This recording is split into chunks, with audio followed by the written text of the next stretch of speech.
Hands up if you've ever sponge painted. Leigh-Ann's back to show us the good, the bad, and the ugly of faux finishes, guys. Because you know what? We did it back in the day. Yes. We thought it was really cool. Now that we're looking at it, we're thinking, oh no. But there is a way to update it. There is. And looking at the way it was, first of all, creating, and just to be clear, this is the ugly. Yeah.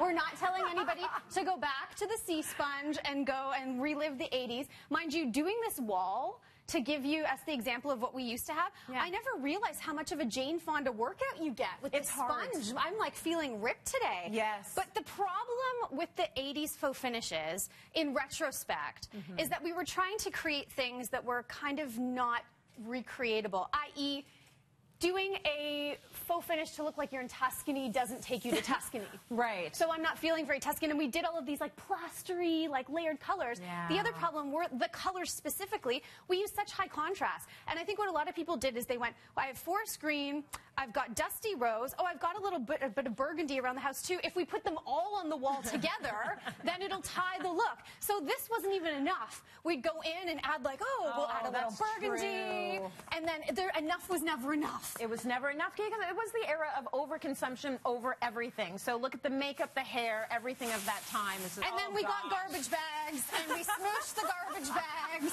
and we ended up with something like this, and we went, oh, come over to dinner in Tuscany. And that just didn't happen, right? That wasn't the case.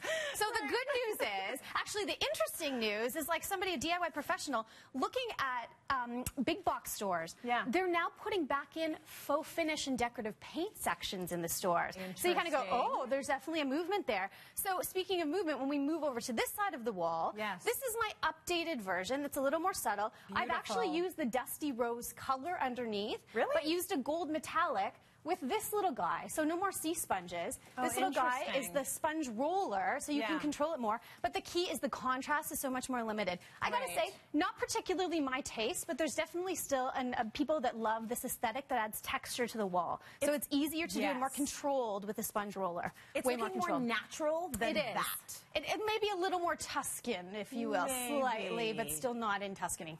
Let's just be honest. So there's a few faux finish treatments that you can do easily, that you don't have to overinvest in, that will give you some really chic looks right now. And one is kind of a stria technique. So I love using metallic finishes, and I think that's the other key now when we're doing faux finishes. It's more about adding the sheen and the texture than it is about the in-your-face patterning. So I've base coated in this very kind of like foresty green, if you will, color. And I'm rolling on a silver, and I'm just going to give a bit of a base coat here. And there's all these fancy dancy tools, like stria tools out there. I'll be honest, a quick trip to the dollar store and a broom. And all you need to do is subtly pull it up or down a wall. And you just give all of a sudden some texture. So you can see, you have to do some sample boards to see what you're going to end up getting. But this gives the look of grass cloth wallpaper. And if you take a little pause partway up the wall and give it a jiggle and keep going, it looks like the natural seams in the grass cloth too on a wall. So subtle, subtle. And when you're over it, you paint over it. Which is the key. It always was with faux finish. Everything can be redone. Now, trying to get that sort of aged look. The patina. Yes. So we used to, again, grab the green sponge paint and create our, like, verdigris kind of looks. Now there's these amazing patina kits that you can create different patina finishes. Now, this is my before. Again, dollar store garbage bucket. And look what I was able to create with the after. Very nice. And this is, I love when a product says on the box, no experience needed. I'm like, I'm in. And it was a simple process. So with this one, you can see 2 primer coats was what I did first. After the primer coat goes on, you add the copper. This one's the copper patina, the copper paint, and you don't have to be too precise with this. This is just using a chip brush. And then afterwards, I'm going to give you a little mask. I'm going to hold my mask up. Now, this is an oxidizing solution because there's a bit of metal in that paint.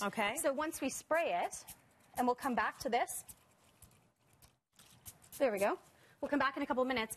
Within just a few minutes, you start to see all of this green patina take place. And you just, that's it. It does it for you. Oh, you just like set it and forget it. You walk away and let all of the DIY faux finish magic happen. Lovely. Super, super simple. So we'll go back to that and we see will. if it's You'll start to see. It takes about 40 minutes to completely transform. We won't go back to it. But you'll start to see. You'll definitely start to see it happening. Now, another really popular trend is obviously barn board. It's not going away, which I'm not upset about.